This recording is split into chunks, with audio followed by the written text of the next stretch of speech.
불정초 5학년 친구들 안녕하세요. 우리 오늘은 지식이나 경험을 활용해서 글을 읽는 것을 주제로 수업을 하고 있습니다. 여러분들 생활 속에서 여러 가지 글을 접해보고 국어 시간에 배웠을 거예요.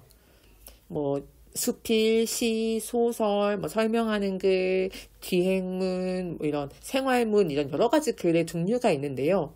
이런 여러 가지 글의 종류 중에서 어떤 글 같은 경우에는 천천히 음미하면서 읽을 때 그 글의 진가를 뭔가 느낄 수 있는 경우가 있고요. 혹은 어떤 글 같은 경우에는 그렇게 천천히 읽기보다는 그냥 빨리빨리 스키밍하면서 읽을 때 더 글을 잘 이해할 수 있는 경우가 있어요. 또 어떤 글 같은 경우에는 좀 나의 감상, 나의 느낌, 나의 생각들을 풍성하게 느끼고 또 떠올리고 하면서 또 그런 느낌들을 위주로, 감상을 위주로 읽을 때 더 글을 풍성하게 이해할 수 있는 경우가 있고, 또 어떤 경우에는 나의 지식이나 경험을 활용해서 글을 읽을 때 더 글을 잘 이해할 수 있는 경우가 있습니다. 항상 그런 것은 아니지만 보통은 설명하는 글, 뭔가 새로운 지식이나 역사, 과학 이런 것들 새로운 지식을 설명하고 새로운 지식을 전달하기 위해 쓴 글 같은 경우에는 나의 지식, 내가 기존에 알고 있던 것 혹은 나의 관련된 경험들을 떠올리면서 글을 읽었을 때 글을 더 풍성하게 잘 완벽하게 이해할 수 있다는 그런 특징이 있지요. 그래서 오늘은 이렇게 내 지식과 경험을 활용해서 글을 읽어볼 거예요. 다음에 이미 1교시 읽어봤죠. EBS 수업도 듣고 조선의 냉장고, 석빙구의 과학 이 글을 읽은 다음에 교과서 문제도 한번 풀어봤었을 거예요. 그래서 2교시에는 한번 나의 배경 지식을 한번 더 떠올려 보고 그런 다음에 글을 다시 한번 선생님이랑 조금 빠르게 읽어볼 거고요. 그 다음에 또 교과서 뒤에 있는 나머지 문제들도 풀어보는 방식으로 수업을 하도록 하겠습니다.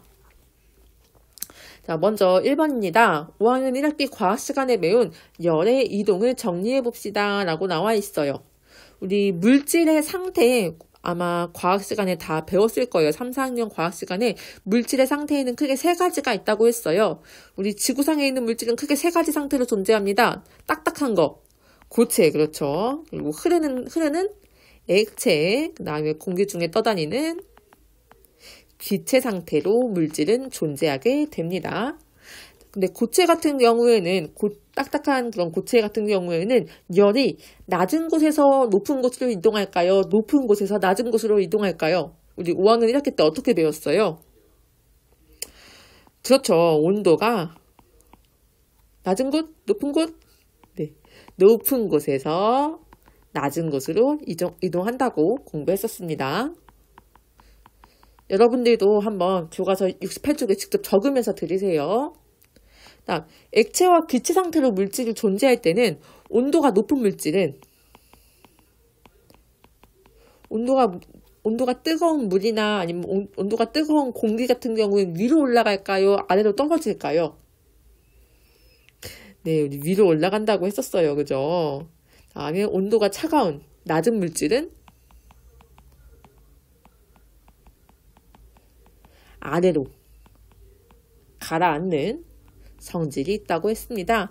아마 이런 예도 한번 교과서에서 봤을 텐데 에어컨 같은 경우를 떠올리면 좋죠. 에어컨은 차가운 공기잖아요. 차가운 공기이기 때문에 바람이 자연스럽게 이렇게 아래로 떨어지는 효과가 있습니다. 만약에 에어컨이 이렇게 낮은 곳에 위치해 있었다면은 찬 공기가 이렇게 아래에서만 맴돌 거예요. 그렇죠? 근데 위에 에어컨의 찬바람이 나오는 위치가 위에 있기 때문에 공기가 더 찬 공기가 시원하게 잘 퍼지게 이런 원리를 활용해서 만들어졌고요. 반대로 난로 같은 경우에는 이렇게 낮은 위치에 설치하는 경우가 많죠. 그래서 이런 뜨거운 공기가 위로 잘 퍼지게 해서 공기를 따뜻하게 빨리 데울 수 있게 하려고 이렇게 낮은 위치로 만들었구나라는 것을 떠올린다면 이걸 더 잘 기억할 수 있었어요. 네, 그래서 한번 배경 지식을 떠올려 봤고 이 열의 이동과 관련된 여러분들의 배경 지식을 떠올리면서 한번 교과서 69쪽부터 있는 조선의 냉장고, 석빙구의 과학의 글을 읽어볼 거예요. 네, 여러분들 이미 다 읽어봤기 때문에 선생님이랑은 조금 빠르게 그냥 중요한 부분만 밑줄치면서 읽을 거고요.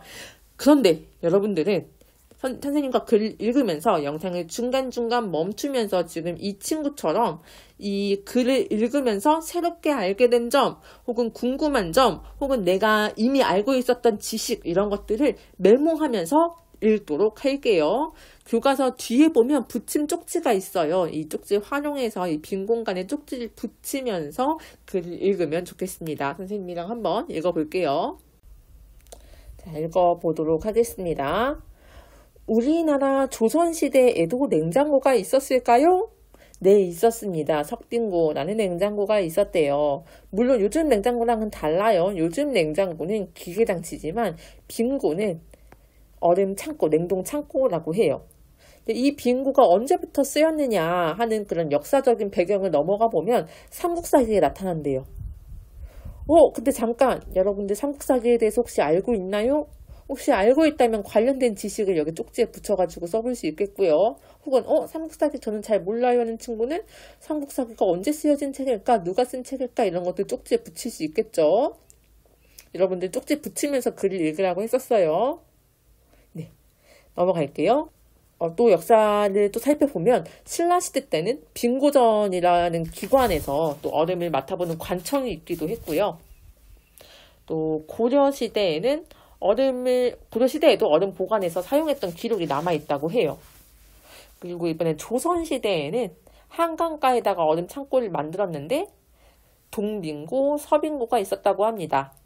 동빙고는 왕실의 제사에 쓰일 얼음을 보관하는 용도고, 서빙고는 음식 저장하거나 먹거나 아니면 의료용으로 사용된 얼음을 보관하는 창고가 서빙고에 있대요. 여기서도 여러분들이 혹시나 선생님 저 서울에 있는 서빙고역 가본 적 있어요 하는 친구도 있을 수도 있겠어요. 그럼 나는 그런 관련된 경험이나 지식이 있다고 쪽지에 붙일 수 있겠죠. 그죠? 혹은 궁금한 점이 있을 수도 있어요. 그럼 얼음을 보관할 땐 여기다 보관하는데 만드는 건 어디서 만들었지? 뭐 이런 것들 쪽지 궁금한 점 쓸 수 있겠죠. 쪽지 잠깐 영상 멈추고 궁금한 점이나 내가 알고 있는 지식 같은 것도 붙이고 넘어가도록 할게요. 네, 선생님은 계속 또 읽겠습니다. 조선시대에는 동빙고, 서빙고가 있었는데 이런 얼음의 공급 규정을 법으로 엄격하게 공급하는 것을 법으로 규정할 만큼 되게 중요하게 쓰였다고 해요. 이렇게 한겨울에 얼음을 보관했다가 쓰는 기술을 장빙이라고 하는데 이런 장빙 기술을 활용한 석빙고는 현재 우리나라에 역사적으로 사용했던 석빙고가 7개가 남아있대요. 그 중에서 가장 완벽하게 잘 남아있는 것이 경주의 석빙고다. 석빙고에 대한 설명이 나와요. 석빙고 같은 경우에 지붕은 이중구조인데 바깥쪽은 열을 효과적으로 막아주는 진흙으로 만들고 안쪽은 열 전달이 잘 되는 화강암으로 만들었다고 해요. 그리고 천장은 장대석이 걸쳐져 있대요. 장대석이 뭐지? 잘 모르겠는 친구는 또 이렇게 메모 쪽지 붙일 수 있죠. 그죠? 선생님이 간단하게 설명하면 장대석은 길장자, 돌석자 생각하면 조금 쉬울 것 같아. 길게 다듬은 돌을 장대석이라고 합니다. 네, 그 장대석을 걸쳐서 만들어져 있고요. 조금 내려가서 열로 데워진 공기와 그다음에 바깥의 뜨거운 공기가 지붕의 구멍을 통해서 빠져나가기 때문에 아래의 찬 공기가 오랫동안 머물 수 있어서 얼음이 적게 녹는 원리를 사용했다고 해요. 그리고 바깥에 있는 지붕에는 잔디를 심어서 태양열을 차단했고 잔디가 깔려있죠. 태양열이 오다가 이렇게 반사돼서 차단된다는 뜻이에요. 그리고 내부에는 바닥 한가운데 배수로를 만들어서 얼음이 녹았을 때 바로바로 빠질 수 있게 그렇게 과학적으로 만들었다고 합니다. 그래서 석빙고 같은 경우는 그 말 그대로 그런 자연 그대로의 순환 원리에 맞춰서 계절의 변화를 활용해 자연 상태에서 가장 효과적으로 얼음을 보관할 수 있는 구조로 되어 있다. 굉장한 그런 조상들의 과학적인 지혜를 한껏 엿볼 수 있다까지가 우리가 이번 시간에 읽었던 글입니다. 여기까지 읽어봤고 여러분들 쪽지도 한번 빈 공간에 붙여봤을 거고요. 그 다음 4번 문제 같은 경우에는 여러분들 이미 1교시에 풀고 선생님이 예시 답안도 올려줬었어요. 다 풀었다고 생각하고 넘어가도록 하겠습니다. 네, 우리 교과서 73쪽으로 넘어갈게요. 우리 오늘 주제가 자꾸 이야기하지만 지식이나 경험을 활용해서 글을 읽는 방법을 알아보는 것이 오늘의 주제예요. 그래서 여러분들 글 읽으면서 중간중간 궁금한 점, 알고 싶은 점, 내가 알고 있었던 것들, 짐작한 내용들 쪽지로 붙여봤죠. 네, 지금 교과서 73쪽에 8가지의 예시가 나온 것은 다른 친구들이 궁금한 점 혹은 뭐 새롭게 알게 된 점, 짐작한 점 이런 것들을 쪽지에 어떤 내용 썼을까 예시라고 보면 좋을 것 같아요. 이 8개의 예시를 보고 이건 알고 싶은 점인지 짐작한 점인지 새롭게 안 점인지 분류해서 한번 기호를 적어보도록 합시다. 먼저 2번 빙고는 얼음 보관한 창고인 것 뭐뭐인 것 같아 라고 이야기하고 있어요. 그럼 이거는 알고 싶은 거예요? 짐작이에요? 새롭게 안 거예요? 뭐뭐인 것 같아 짐작이죠. 그다음 그랬다니 신기해. 새로운 것을 알 수 있었어. 이런 것들은 내가 이미 알고 있었다는 거예요? 몰랐다는 거예요? 몰랐으니까 신기하고 몰랐으니까 새롭게 알 수 있었던 거죠. 디귿 써주시고요. 그다음 5번 한번 볼게요. 어떤 역할인지 궁금했어. 좀 더 찾아봐야겠는데. 잘 모르겠지만 좀 더 찾아봐야겠어. 나 잘 모르겠는데 이거 설명한 자료가 있으면 더 잘 이해할 수 있겠어. 이런 것들은 내가 새롭게 안 것도 아니고 내가 짐작한 것도 아니고 더 알고 싶으니까 궁금하고 찾아보고 또 더 설명한 자료가 있었으면 좋겠다라고 생각한 거겠죠. 기억 써주시고요. 마지막 8번 같은 경우에는 이러이러하다는 정보를 알게 되었어 라고 했으니까 당연히 디귿입니다. 네, 그렇게 어렵지 않죠. 네, 다 잘 따라왔을 거라고 생각하고요. 네, 이번엔 74쪽입니다. 우리 조선 요 글 읽으면 조선의 냉장고 석빙고 과학 글을 읽으면서 내가 쓴 생각이나 내가 쓴 질문들 쪽지에 붙였던 거 있죠? 이런 것들을 한번 분류해서 정리해 보도록 할 거예요. 내가 쓴 쪽지 중에서 내가 새롭게 알고 싶은 점, 궁금한 점이 있다면 여기에 적는 거고요. 내가 좀 짐작했던 점 혹은 내가 알고 있었던 지식 뭐 이런 것들이 있다면 여기에 적어보면 좋겠고요. 그 다음에 새롭게 알게 된 지식이 있다면 여기 칸에다가 정리해보면 돼요. 혹은 난 쪽지 정리하면서 전부 다 새롭게 안 점만 정리했어요 하는 친구들은 지금 한번 생각해보면서 내가 알고 싶은 점, 내가 짐작한 점을 정리해보도록 할 거예요. 이 표에서는 내가 알고 싶은 거, 내가 짐작한 거, 내가 새롭게 안 점을 정리하는 것이 중요한 거예요. 선생님 생각이 중요한 게 아니에요. 여러분들 생각이 중요한 거기 때문에 여러분들이 직접 한번 고민하면서 적어보도록 하겠습니다. 네, 선생님도 적긴 적을 건데 여러분들이 백크 쓰지 말고 여러분들이 생각한 것들을 정리하도록 할게요.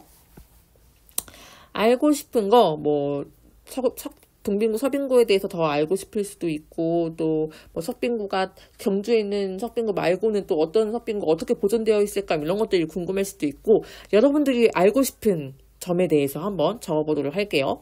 선생님은,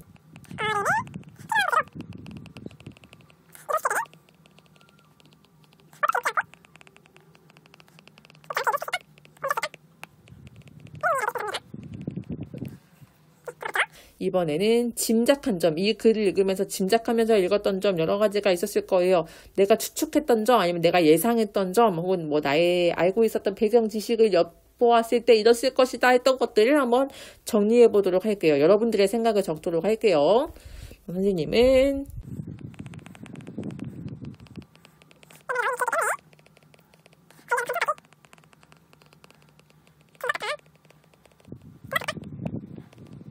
라고 적어봤습니다.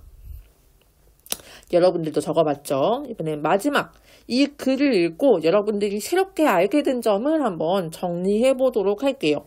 여러분들이 새롭게 알게 된 점 한번 적어볼게요. 선생님은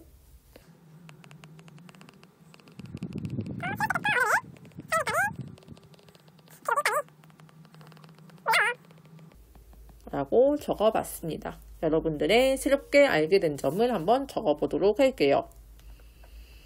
네, 정리해봤죠? 자, 이번에는 넘어가도록 하겠습니다.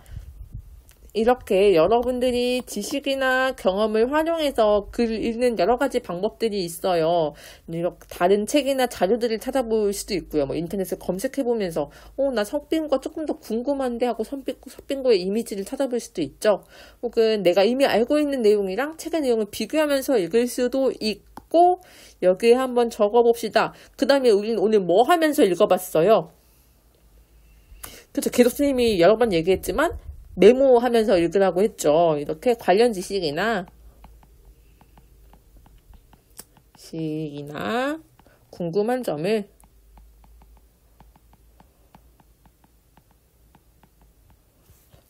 메모하며 읽기.